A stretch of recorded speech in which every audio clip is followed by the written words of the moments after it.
There is a moment, you will know exactly what it looks like, when a room full of people somehow doesn't include you.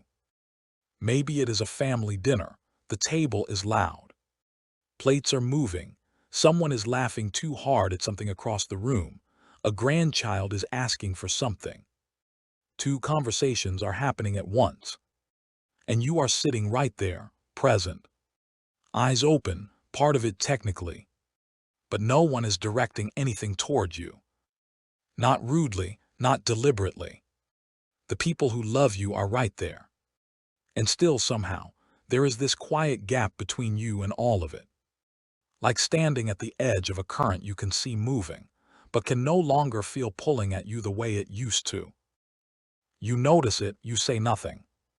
Maybe you have felt it in a grocery store checkout line, a work meeting you were invited to, but not consulted in, a conversation that moved around you like water around a stone. And somewhere underneath the noise of the room, a question rises, one you may never have said out loud. Is this what the rest of it looks like? Most people assume that feeling is a verdict, that the world has simply recalculated your value and found it reduced. That invisibility after 65 is what happens when relevance quietly packs its bags and leaves without saying goodbye. That assumption is understandable, and it is wrong. What is actually happening inside your brain when you feel invisible is far more extraordinary and far more purposeful than any of that. The feeling you have been carrying is not evidence of loss. It is one of the most sophisticated signals the human brain knows how to send. And most people go their entire lives without understanding what it means. Welcome back to the Aging Mind. Subscribe before you leave, because what you are about to learn will change how you interpret every moment of social disconnection you have ever felt, and every one still to come. Today we are going through 8 things your brain has been trying to tell you through that feeling of invisibility. Stay until the end because the final section, the signal, is the one that reveals what this feeling is actually asking you to build. And it is the one most people over 65 have never been told, not by a doctor, not by a family member, not by anyone. Number 1. The noise your brain stopped listening to. There is a specific moment that happens, usually somewhere in your 60s, when you stop tracking every conversation in a crowded room. You used to be able to do it effortlessly, pick up threads, follow 3 exchanges at once, hold the whole social picture in your head simultaneously. Now you find yourself sitting in the middle of noise and feeling somehow outside it, and the assumption comes quickly. Something is slipping. The wiring is going. This is what decline feels like. Most people assume this is a symptom, evidence of cognitive erosion. The brain losing its grip on the social world it once navigated easily. That is not what is happening. Researchers at the University of Toronto, studying how the aging brain allocates attention across competing social environments, found something that genuinely surprised them. Older adults were not losing the ability to track multiple conversations. They were choosing not to. The aging brain, they discovered, becomes dramatically more efficient at a process called social filtering, actively suppressing irrelevant social noise to preserve attentional resources for what it has determined actually matters. It is not a malfunction. It is a prioritization system so sophisticated that it operates below conscious awareness. The brain at 65 is not a radio losing signal. It is a radio that has learned, finally, which station it actually wants.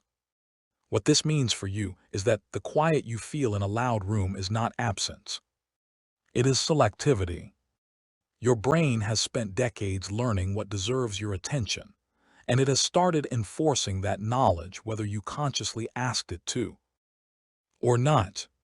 But filtering is only the beginning of what your brain has been doing.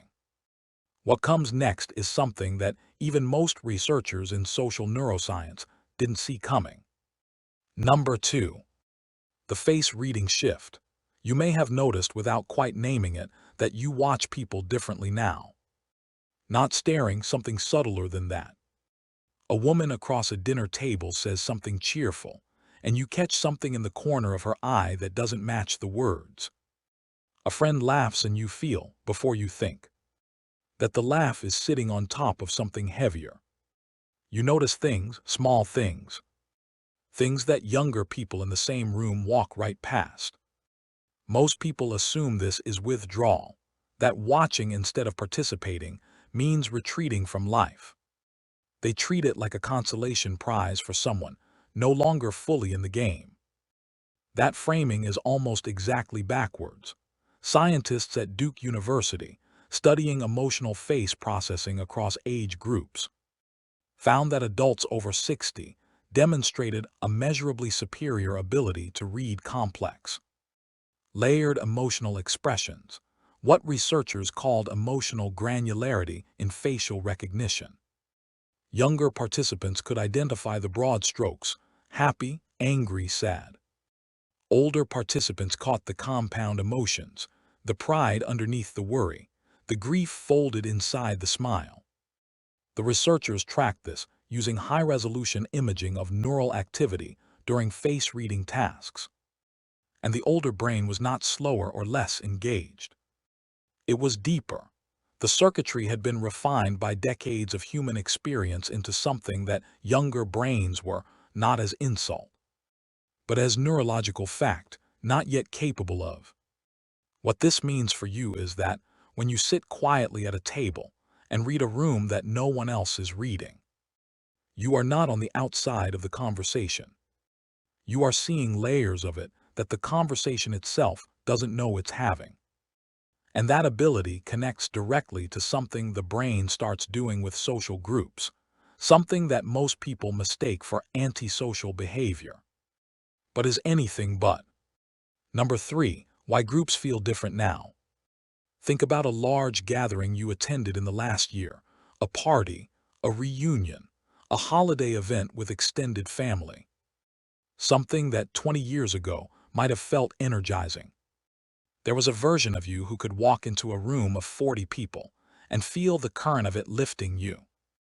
Now that same room feels heavier. The noise arrives before the warmth does. You stay an hour. You find one person, maybe two, and you talk to them properly. And on the way home, you feel something you can't quite name, a kind of social exhaustion that wasn't there before, mixed with a faint sense that something about you has changed. Most people assume this means they are becoming antisocial, that the years are pulling them inward, away from people, toward isolation. That assumption generates real fear, because isolation, we have all heard, is dangerous. Researchers at the Stanford Center on Longevity, studying what they called socio-emotional selectivity across the lifespan, found something that reframes all of it. The aging brain does not lose interest in people. It recalibrates what kind of social connection it finds rewarding. In younger adults, the brain's reward system responds strongly to novelty, new faces, large networks, the stimulation of breadth.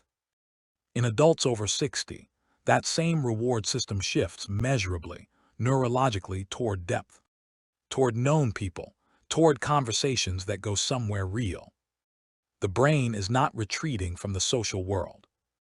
It is editing it with the same precision it applies to everything else it has learned matters. What this means for you is that the room that drains you is not a problem with you. It is your brain enforcing a standard that took 60 years to develop. It knows now what a real conversation feels like, and it has stopped pretending the other kind is the same thing. But beneath that shift, there is a specific signal that gets misread more than almost any other. And it is the one that causes the most quiet suffering. Number 4. The loneliness that isn't loneliness. There is a particular feeling, and you may recognize it precisely, that arrives not in empty rooms but in full ones. Not when you are alone, but when you are surrounded by people who know your name, your history, your face, and still you feel a kind of ache that doesn't have a clean word. It is not that you want more people. You don't. It is something more specific than that. You want to be known, not as who you were, not as someone's parent or colleague or neighbor, but as who you actually are right now. In this chapter that nobody seems to think to ask about, most people label this loneliness and treat it as a numbers problem. More social contact, more invitations, more events.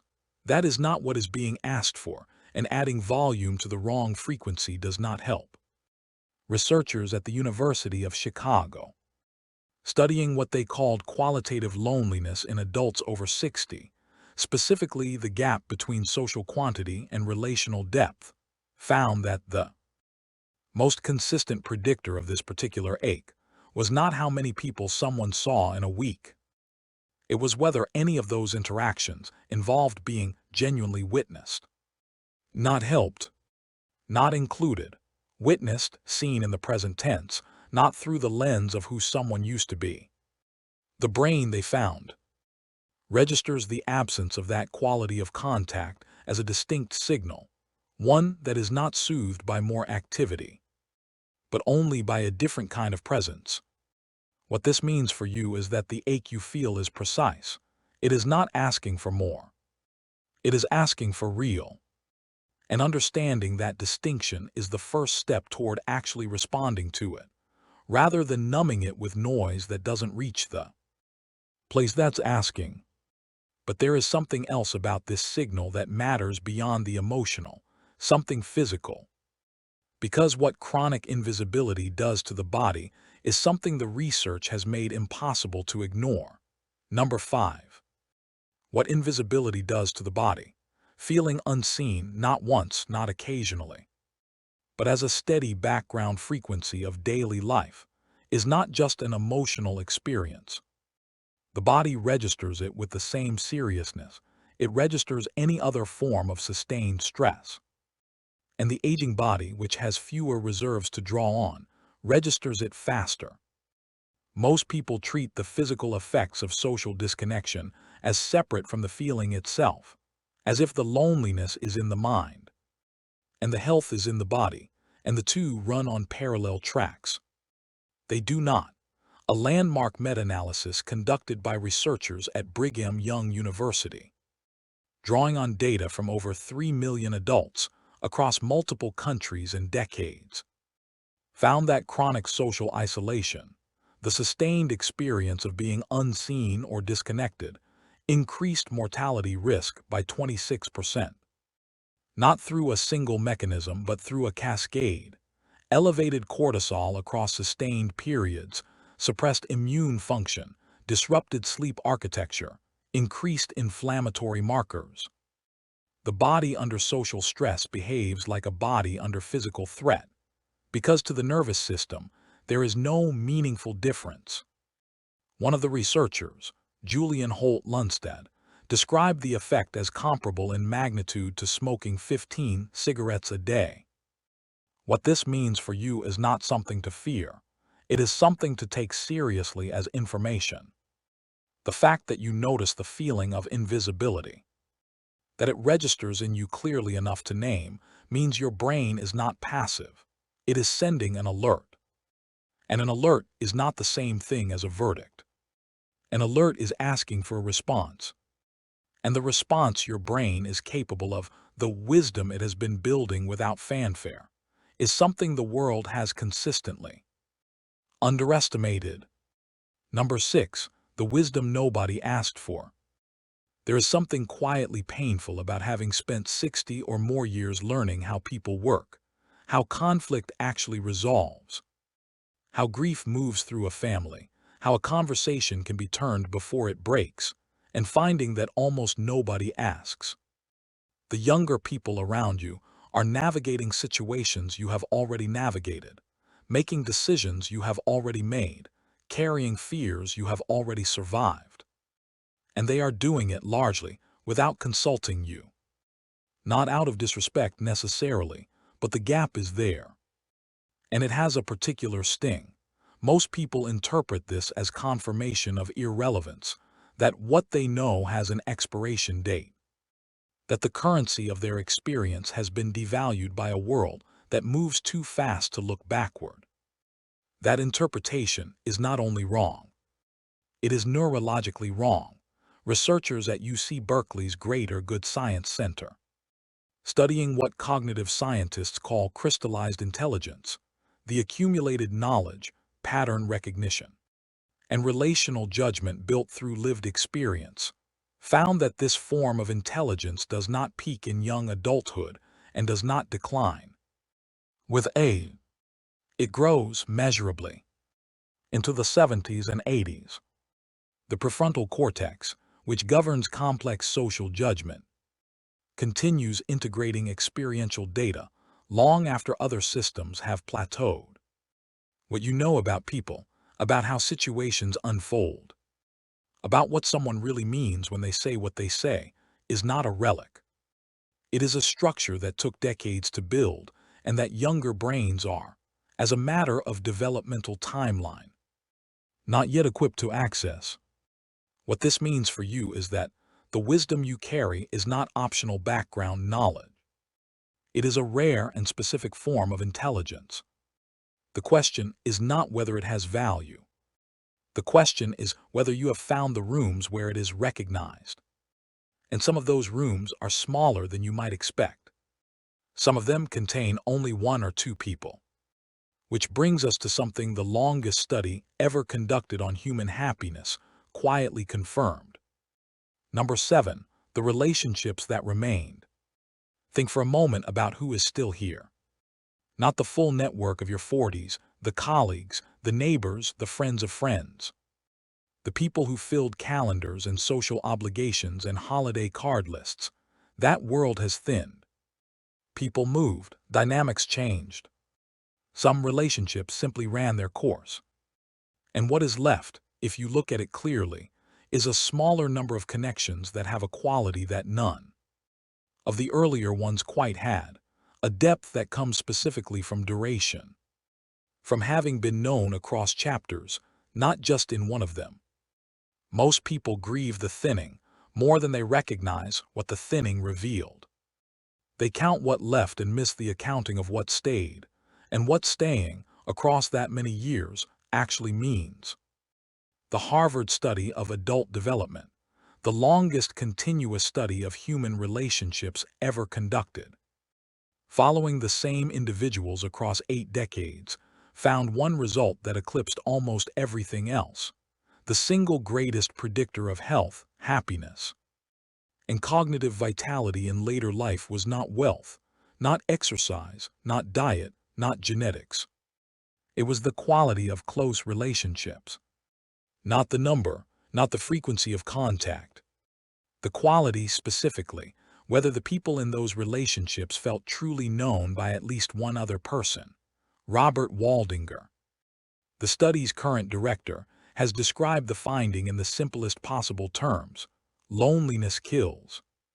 And its opposite, being genuinely known, protects the brain and body in ways that almost nothing else does. What this means for you is that the relationship you may be most inclined to undervalue, the quiet one, the old one, the one that doesn't require explanation, may be the most important asset you have, not sentimentally, neurologically, biologically. That relationship is not a remnant of a bigger life. It is the distillation of one. And now, what all of this has been building toward. The signal itself, what the feeling of invisibility has been trying to tell you. Across all the rooms and all the gatherings, and all the quiet moments when you sat in the middle of noise and felt somehow outside it.